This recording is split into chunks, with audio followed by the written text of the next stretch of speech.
Hi, I'm Nick, and today we're going to show you how to resolve Android WCAG consistent navigation violations.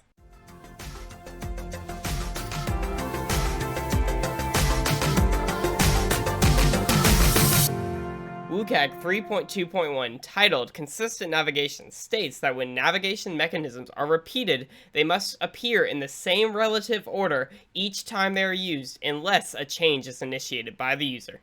The intent of this success criterion is to encourage consistent layout and presentation for users who interact with repeated content and who need to locate specific information or functionality more than once.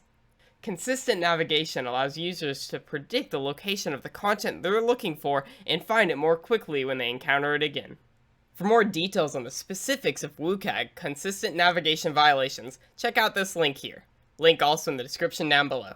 Hey Nick, let's show them a demo of how to fix a WCAG consistent navigation accessibility violation. Are you sure, Nick? But what if they don't like and subscribe? I'm not worried about that. I know they'll like and subscribe so they can help us make this world more accessible.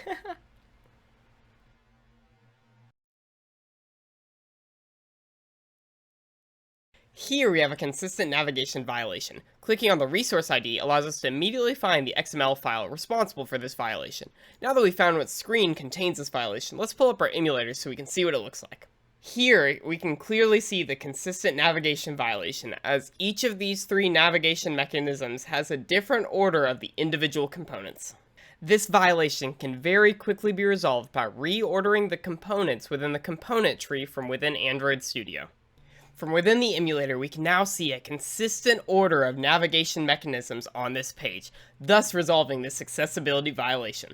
And just like that, we've resolved our consistent navigation accessibility violation. Have you tried your free Mesmer demo? Let us know in the comments down below. Thanks for watching and happy developing.